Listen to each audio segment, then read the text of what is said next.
എല്ലാവർക്കും നമസ്കാരം. ഞാൻ ഡോക്ടർ സീത.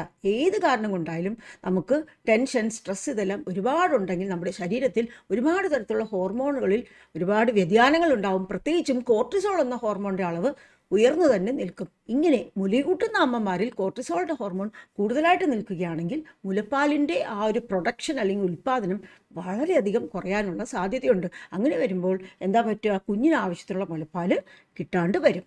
അത് കാരണം മുലയൂട്ടുന്ന അമ്മമാർ പ്രത്യേകം ശ്രദ്ധിക്കുക, തങ്ങളുടെ മാനസികാരോഗ്യം നല്ല രീതിയിൽ മെയിൻറ്റെയിൻ ചെയ്ത് കൊണ്ടുപോകാൻ. ഇതത്ര എളുപ്പമല്ല. കാരണം ഈ പ്രസവശേഷം നമ്മുടെ ശരീരത്തിലുണ്ടാകുന്ന മാറ്റങ്ങൾ, അതേപോലെ ഹോർമോണുകളിൽ ഉണ്ടാകുന്ന മാറ്റങ്ങളെല്ലാം കാരണം അല്ലെങ്കിൽ തന്നെ ഈ ഒരു പ്രസവിച്ച അമ്മയ്ക്ക് പലതരത്തിലുള്ള ആ ഒരു മൂഡ് സ്വിങ്സും വേറെ കുറച്ച് പ്രശ്നങ്ങളുമെല്ലാം ഉണ്ടാകാനുള്ള സാധ്യതയുണ്ട്. അതുപോലെ ഉറക്കത്തിനെല്ലാം ഉണ്ടാകുന്ന ആ ഒരു ഡിസ്റ്റർബൻസ്, പിന്നെ പല ആളുകളും പലതരത്തിലുള്ള അഭിപ്രായങ്ങളും പലതരത്തിലുള്ള കുറ്റപ്പെടുത്തലുകളും പലതരത്തിലുള്ള കമൻസും എല്ലാം പറയുമ്പോൾ അത് കാരണമുള്ള വിഷമം, പിന്നെ കുഞ്ഞ് കരയുകയോ അതല്ലെങ്കിൽ ചെറിയ ചെറിയ എന്തെങ്കിലും ഒരു പ്രശ്നം കാണിക്കുകയോ എല്ലാം ചെയ്താൽ തന്നെ നമുക്കുണ്ടാകുന്ന ടെൻഷൻ, വെപ്രാളം, ഇതെല്ലാം കാരണം ഒരു പുതിയ അമ്മയുടെ ആ ഒരു സ്ട്രെസ്സും ടെൻഷനും എല്ലാം നന്നായി കൂടാനുള്ള സാധ്യതയുണ്ട്. അത് കാരണം പ്രഗ്നൻ്റ് ആകുന്നതിന് മുൻപ് തന്നെ സ്ട്രെസ്സും ഈ ഒരു ടെൻഷനും എല്ലാം കുറയ്ക്കുവാൻ വേണ്ട ആ ഒരു കാര്യങ്ങളെല്ലാം പഠിച്ച് അതെല്ലാം നിത്യമായി പരിശീലിക്കുകയാണെങ്കിൽ നമുക്ക് പ്രഗ്നൻസി ടൈമിൽ ഉടനീളവും അതേപോലെ പ്രസവത്തിന് ശേഷവുമെല്ലാം ഒരു നല്ല പരിധി വരെ നമ്മുടെ ആ ഒരു ടെൻഷനും സ്ട്രെസ്സും എല്ലാം കൈകാര്യം ചെയ്യാൻ പറ്റും. ഇതിനു വേണ്ടിയിട്ട് എല്ലാ സ്ത്രീകളും ശ്രദ്ധിക്കണം. പിന്നെ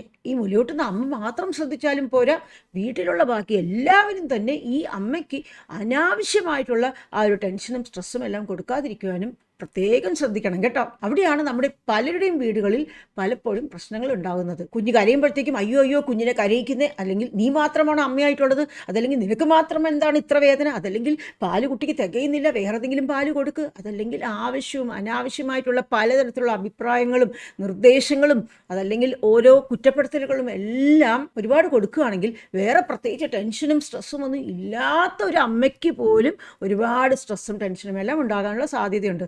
വീട്ടുകാർ ഇതെല്ലാം നിർബന്ധമായിട്ടും ശ്രദ്ധിക്കേണ്ടതാണ് കേട്ടോ.